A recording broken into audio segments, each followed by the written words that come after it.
This is Jonathan Ferguson, the Keeper of Firearms and Artillery at the Royal Armouries Museum in the UK, which houses a collection of thousands of iconic weapons from throughout history. And I'm your host, Dave Jewett. Recently, we ran a poll to see what classic Call of Duty you folks would like to see us break down next. So we're going back to 2008 to check out the weapons of Call of Duty World at War. This anti-tank rifle is reversing. Beep, beep. And that's about all I can show you, due to how long it is. You're having to do a J-turn to show the muzzle. Yeah. There we go. There's the muzzle. Something quite ominous about a anti-tank muzzle coming into camera just by itself. Yeah. It's the only way I can do it. If you enjoy this kind of content, make sure to like the video and subscribe so you don't miss out on next week's episode. If you want even more, you can find 16 extended episodes over on our Patreon, including a director's cut of this episode where we explore some of the gorier elements of World at War, as well as an episode covering the weapons of the Doom franchise before the Dark Age releases, plus videos featuring historian Toby Capwell and Kingdom Come Deliverance 2. But with that out of the way, let's throw it over to Jonathan.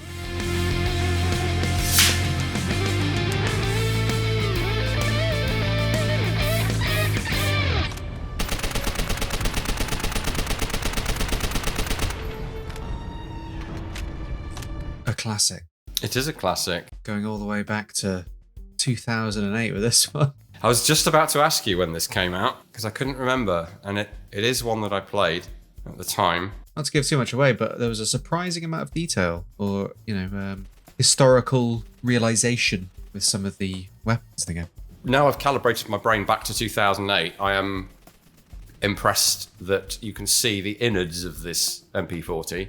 So there is some good detail on this for 2008. I'm not sure that it looks plasticky enough, because this whole effectively lower receiver, well, not the whole of it, but the substantial majority of it is sort of phenolic resin plastic. It's maybe the most significant military weapon to have polymer on it. I'm going to say that. The earliest, that is. The other thing is that it's got an nice open receiver with a slot in it that you can see in, and you can see a nice sort of guide rod and spring, like a Sten or something. Well, this thing doesn't operate in that way. It has a spring, obviously, but it's a sort of concertina buffer system. It's why it's so soft recoiling. It's effectively constant recoil. Never hits the back of the receiver and jolts you. So it's so soft. If you just want low recoil for controllable, relatively slow automatic fire, this might be the best effort. It lacks a semi-automatic function. The ergonomics are maybe not the best compared to some. It's not by no means as Gucci as an MP5, but then it's a lot earlier, 30 odd years earlier. So yeah, good effort, I'd say, for the time frame, but they haven't kind of checked the reference material on that. But the general feel of it, the sound of it, the rate of fire, even the case ejection, it's lethargic, but that's pretty common. They want the cases to stay in shot because they've spent a lot of time animating them. Overall, I think great for 2008. Definite room for improvement, and we've seen the improvement since. Now this sight makes me twitch, I'm afraid. Is this the beginning of the nonsense historic reflex sights, do we think? This was one of the very, very early ones.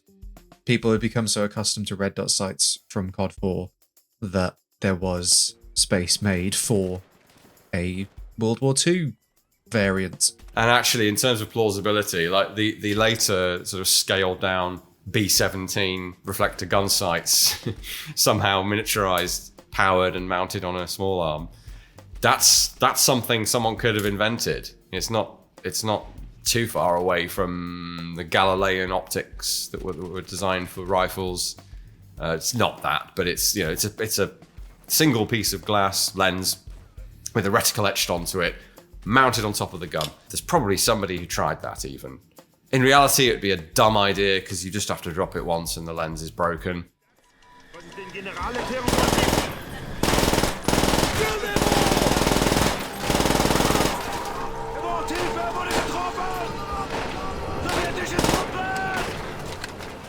That's an interesting muzzle flash going on there. It's not incorrect necessarily. It will be if it happens outdoors in the daylight, I think. And I have never seen a publisher PPSH 41, however you want to call it. I've never seen one do that muzzle flare. The flare respects the ports that are on the end of the barrel casing, which are a compensator. Very effective compensator in my experience. And it looks very cool having them flare like that in an inverted cross almost, but I don't think that's necessarily accurate. Nice and controllable, high rate of fire, sounds good. Again, for 2008, maybe the shape of the barrel casing is a little square, a little too narrow and square looking, but then again, field of view, things sort of taper off more than they do when you're holding them in front of you. I mean, it's a fantastic submachine gun. It'll always be MP5, but as far as just impressive volume of fire, rate of fire, controllability, it looks like it shouldn't be at all controllable, with that sort of rifle style stock and no real comfortable place to put your other hand, but it shoots like a dream. Sort of hang on to the drum and away you go. And it's something that you would notice if it wasn't in this game.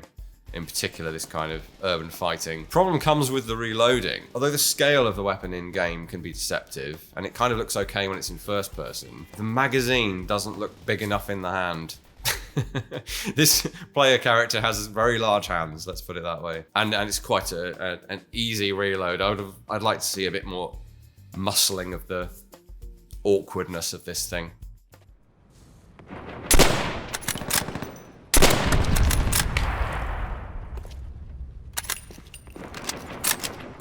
That's interesting. We've got the bolt forward to eject the emptied clip. Seems to sit a bit low in the action there, but I don't have one to check.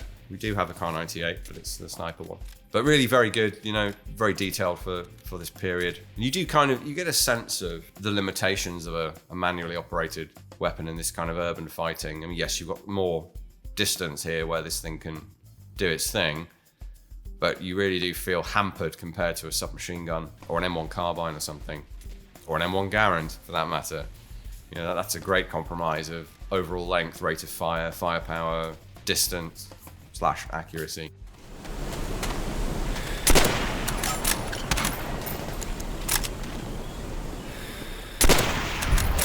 Sniper Kar 98K. Not actually sure if that's a ZF39 or a 42. They're the same basic scope with different magnification in the sort of iconic turret mounts on top of the receiver. Worked very well. Now the reticle in this is the standard German pointed post with two bars coming in from the side. From memory, well, I'm not going to call it because I haven't looked this up or checked this, but that reticle it's definitely not the one that's in this scope, put it that way. And by and large, World War II period scopes just had a simple post or crosshairs. This is not the era of sort of mil dots or range stadia typically, but I'm not that familiar with German optics, so I'm not going to say that that's incorrect. This might just be a game thing, but the scope reticle on all the sniper rifles is the scope that comes by default on the PTRS, which is interesting because they were not issued with scopes apart from field modifications, right? So they've taken the PTRS 41 scope and applied that in-scope view across the rifles. Yeah, that's interesting. And also looking at the range markings, it goes up to 1,400 meters. Can't think of a World War II rifle scope that goes beyond 1,000 meters. They possibly exist. But that's again, typically the actual reticle is not marked with those marks. It's intended out to that distance and is usable out to that distance. You won't typically get the range markings in the scope like that. So I can't tell you what that's from exactly. Rifle grenade, I wouldn't recommend firing that from your Kar 98K sniper, but we're back to the conventional variant here, so that's fine.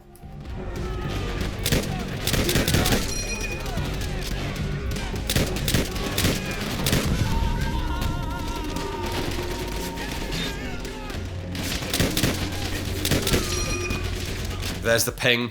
You gotta have the ping. And bayonets as well. That's good. We're not modeling the fudged partial reload that you can accomplish with an M1 Garand, but I suspect wasn't done. They're modeling what would have been done, which is eject partial clip, keep partial clip to reload later, and insert full clip so that you have a full weapon with 8 rounds ready to engage. I'm sure that was done. Question about the Garand and its bayonet. Do you know if it was more common to have the bayonet equipped in the Pacific Theatre because of the Japanese doctrines? I don't know that, but I would expect that was the case. I know I would want it on there. Is that you know, in set pieces of the game, you're getting banzai charged by Japanese soldiers with their bayonets equipped, like even hiding in bushes. And I seem to remember that, I mean, compared to other Call of Duty World War II games, when you're playing through the Pacific campaign as the US Marines, it was much more common to just have the bayonet ready by default, which obviously leans into the gameplay of, you know, the enemy you're fighting in World at War, but I didn't know if that had any real world parallels. And similarly, I assumed it did because of, again, the Japanese doctrine of banzai charges and bayonet fighting. Yeah, I'm trying to think if I remember any instances of that. Can't recall any. However, footage is not always filmed in actual urgent combat situations, if I can put it that way.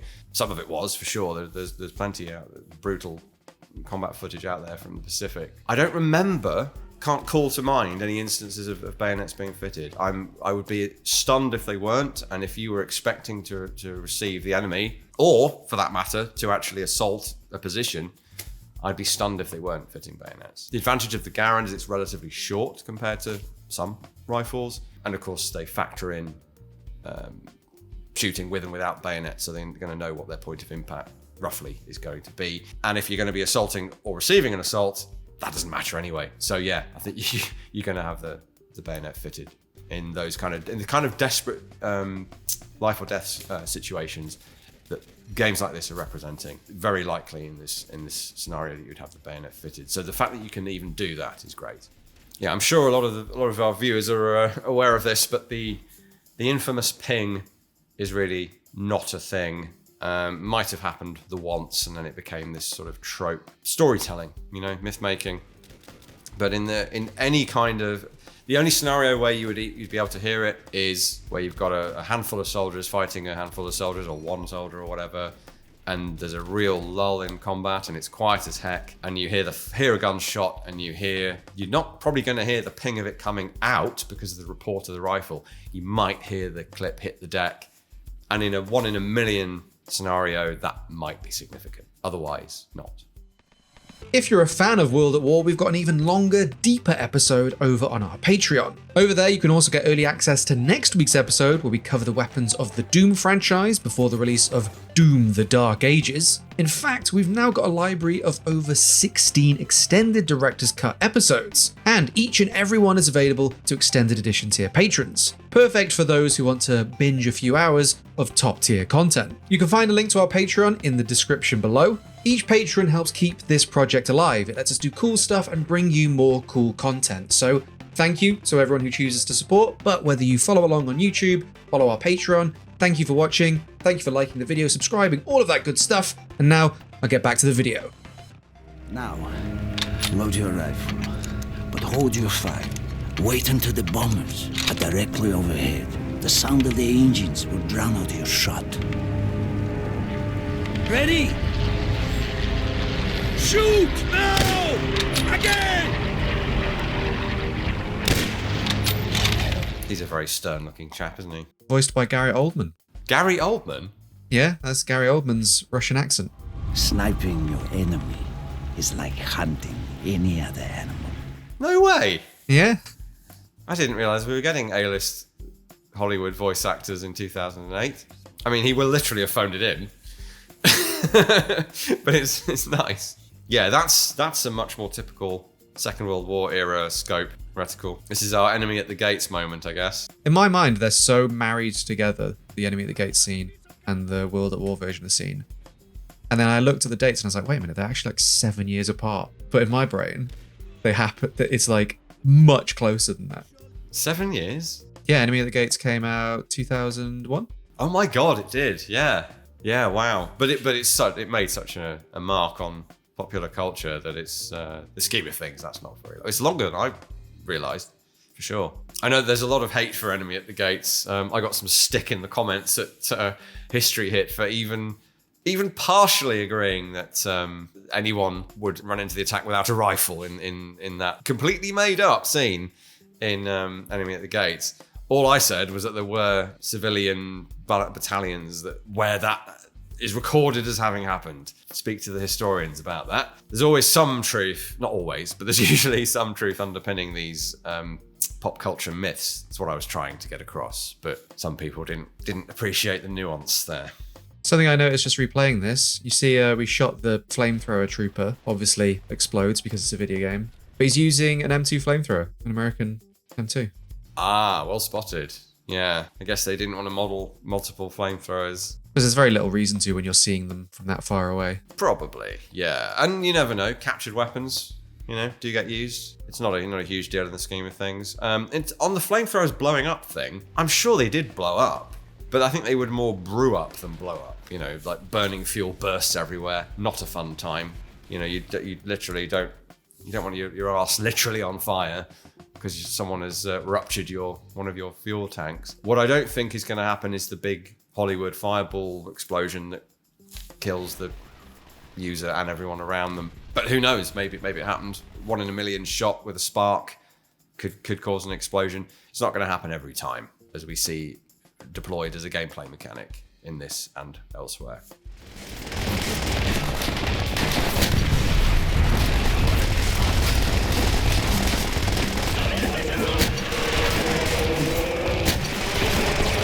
So that's the PTRS. Now, I haven't got one in hand.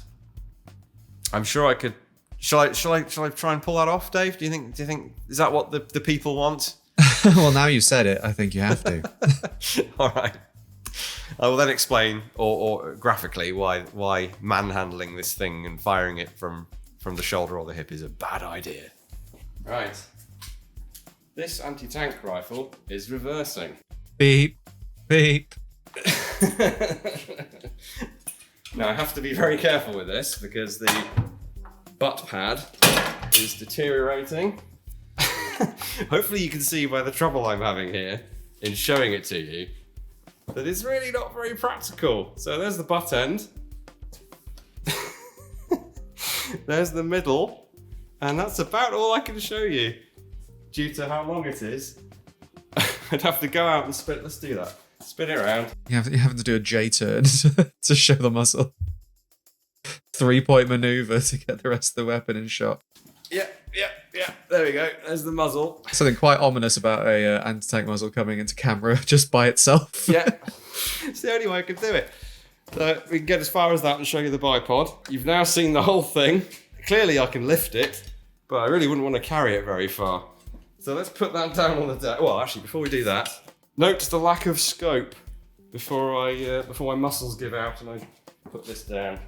Ugh. I mean, so by NATO standards, it's not a cannon. It's 14.5 millimeters, 20 millimeters being the threshold for a cannon in modern terms. But, well, put it this way. It's a super heavy machine gun, because 14.5 is still used as a machine gun round. Semi-automatic only, obviously. But it almost weighs the same as a vehicle machine gun. Yeah, for an armed personnel carrier type setup. It's an absolute monster. As to the scope, I'm not aware of there being a scope option. There's certainly not a mount on the PTRS 41. I'm sure they experimented with such a thing, but I'm not aware of it ever being issued. I'm almost certain it's in this because this is your World War II Barrett. And we're used to the Barrett from the Modern Warfare games, would be my guess. I'm a little out of breath after that, I have to say. having carried that about 50 yards. I'm definitely not cut out to be a soldier. If you go to 3147, there's a little Easter egg. If you manage to kill an enemy firing this thing from the hip, Reznov says, "No scope! Nice!" Feels quite early for a meta gaming reference. Do you think they put the scope on the PTRS purely for that gag? It is interesting that there was such an on-the-nose reference to that. I suppose it's one of those things that if you're a filthy casual, you're not going to, you're going to go, oh, okay, whatever. But if you've been playing games for a few years by this point, you'll go, oh, it's for me.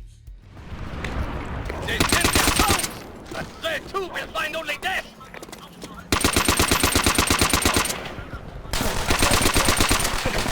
It's our good old friend, the Sturmgewehr, as we call it now. Although this one, yes, is an MP44. And statistically, if you come across one, it probably will be an MP43 or an MP44. Weirdly enough, the first thing I notice is the front sight protector, which should be rounded on top and is flat on top. I don't know why.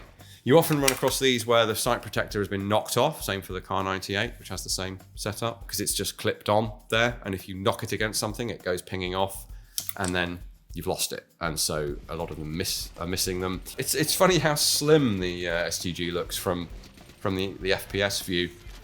It almost looks implausibly slim there, but they kind of are. You know, they're very tall, but they're very thin. It's a very basic observation to have made. How is this damage-wise? Like, does it feel like it's more than a submachine gun? Yeah, and less than a Kar 98. There you go, job done. They call it intermediate caliber ammunition for a reason. I think maybe the ejection port cover, the dust cover, is not modelled, because as soon as you cock or shoot this thing, just like the AR-15, arguably, yeah, it's where the AR-15 gets it from. That should spring open and therefore be visible in your FPS view, which I can't really replicate very well, but you'd have an additional flap visible there, which I don't see. I guess I have a complaint about the magwell hold. It's not implausible, I'm sure some did it, but I wouldn't say it's the best way to hold the thing. Maybe if you've if you're shooting as many rounds as you do in a COD game, then maybe you would have to hold it back here, because this metal heat shield gets warm. Having put enough rounds through one of these for it to get warm, it gets warm. Don't know if that's referenced off anything historical or if they just like the way it looks when it's held like that, but it's not per the handbook. Looks like the scope just gets added to the top of the top cover, unless I'm misreading that. Yeah, as far as I can tell, it's an attachment at the top rather than the right-hand side. Well, there was originally, the original plan for the optic on this, yeah, was not this. There were flanges on the rear sight mount, and they were looking to attach an optic there in lieu of the, or over the top of possibly, I can't remember, the rear sight. What they went with is this semi-dovetail welded to the right-hand side, and then you'd have a bracket to bring it over the top. You shouldn't have an optic on it really, and it definitely doesn't mount that way. So a bit of a ball drop there. So one of the few weapons in the game that would have an optical, or could in theory, if you raid the factory, could have an optical sight on it, and the mount is incorrect, unfortunately.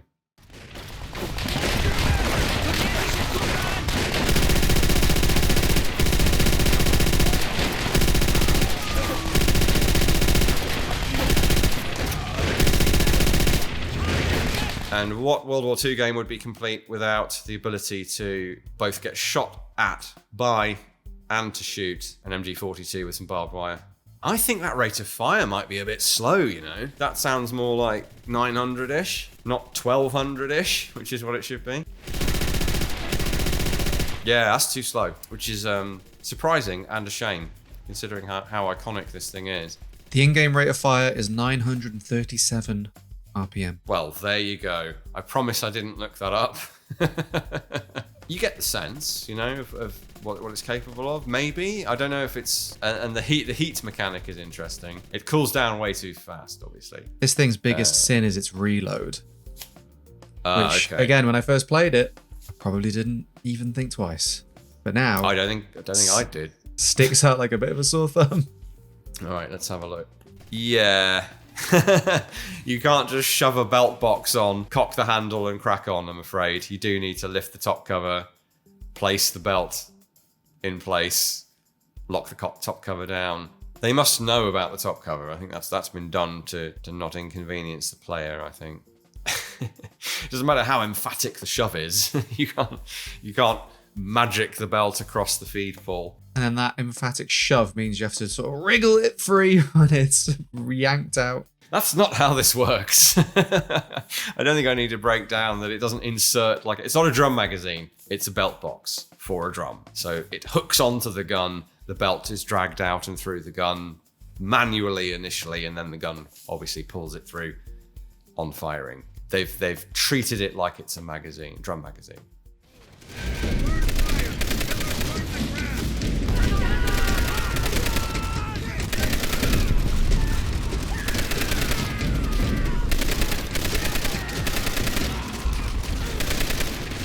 and a hip-fired Browning, which is sort of a thing.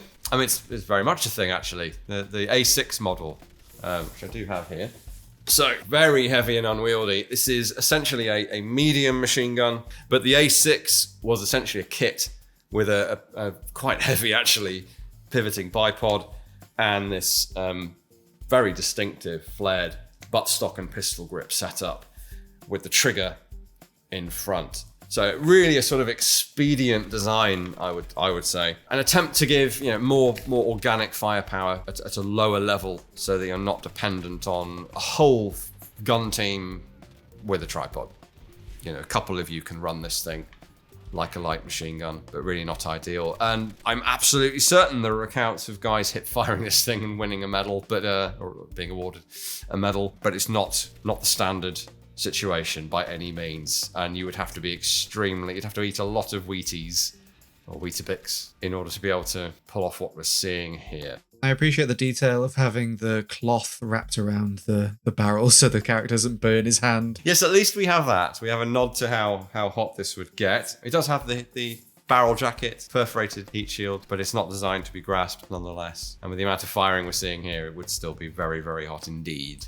Even the radiated heat from the barrel itself, even if the outer casing stays somewhat cool, which I don't think it would at this point, you're still gonna flash fry your hand.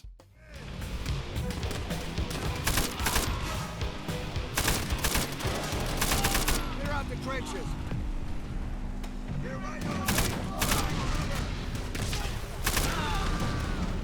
Type 99 machine gun. See also Type 96. Very similar. Now here is a Type 99 machine gun. And you can probably see they've done quite a good job. And look what's on the end. It's a bayonet. It's a cliche, but it's kind of a real cliche that the Japanese were very, very enamored of the blade. As were the French in certainly the First World War. There is a nod to that in the multiplayer as well. It's as this is the only machine gun that can take a bayonet. You can unlock a bayonet to put on your weapon. Not super useful, but again, it's playing on the real world history of the weapon, right? Definitely a real thing.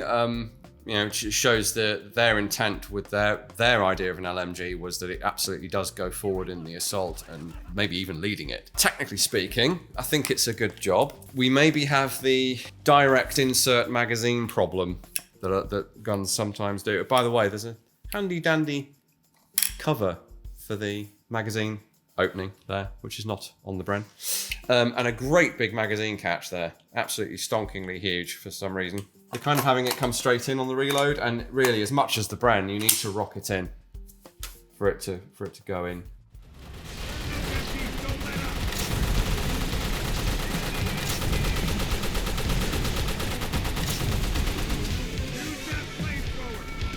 And here's our flamethrower. So we only have one complete flamethrower in this collection, and it's a Cold War era Soviet one, an LPO-50. We don't have anything of the M2 flamethrower, which is a massive shame. Now, for I keep saying this, but for 2008, this is very, very good. That's a very, sounds odd to say, but satisfying and realistic feeling burst of what feels like it's that burning fuel, that it's a jet of burning fuel. It's not this ephemeral cloud of burning air, which we saw before this era. And when it hits stuff, it sticks and it burns. You really do get that sense of how terrifying this would be. And not great for the user either, let's be honest. You've got to use this thing. That's not to say it's not traumatic for the person doing it. I do think overall they did a great job with this game. They took the risk with the gore and the graphic violence of real events. And campaign, anyway, really does a good job of being entertaining, but also makes you think a little bit as well. Honestly, I think that looks great as well. The hose, the flexible hose attached to the projector there, makes it feel like it's part of a system, which of course it is. Yeah, there's a reason why flamethrowers are not really... Well, I say that. The main reason flamethrowers aren't used anymore is practical. Sadly, it's not because the world went, that's horrifying, we're not going to do that anymore. It's really not because of that. They're not banned by international convention or even customary law, I don't think. Although I think a lot of countries would interpret it under the Hague 1907 calculated to cause unnecessary suffering thing. China doesn't. China still has flamethrowers, just FYI.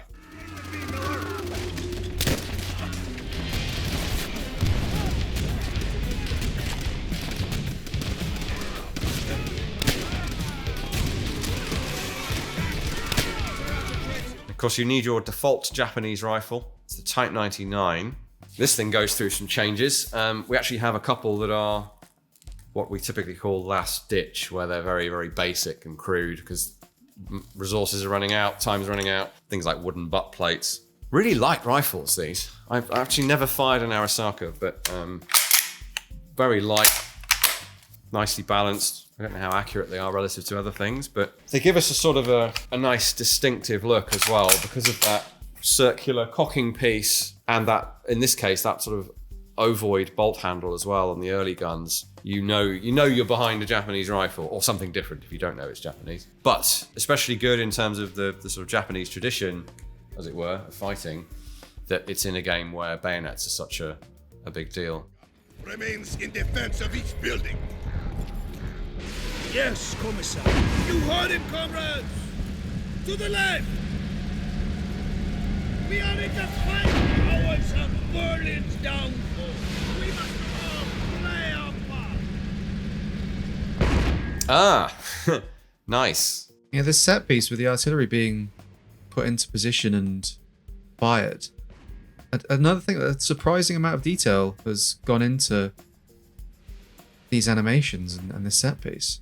Yep, you've got a whole gun crew loading. They're even taking cover / covering their ears, which is pretty important.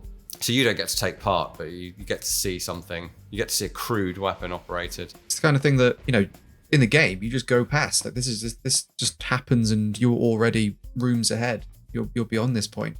I don't see the breech block closing.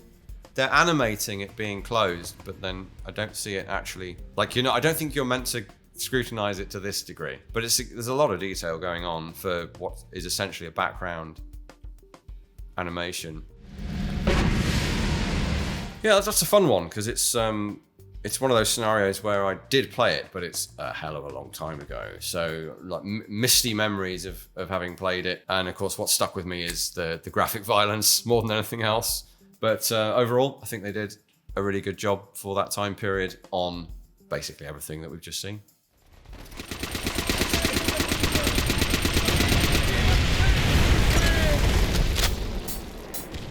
Thank you all for watching. We hope you enjoyed the episode and this trip down memory lane. If you did, make sure to like the video and subscribe so you don't miss out on next week's video. As always, a huge shout out to all of our patrons for supporting the work we're doing here at EXP. Links to the Royal Armouries YouTube channel and how you can support them will be in the description below. But once more, I just wanted to say thank you for watching, subscribe if you want to see more, and we will see you very soon.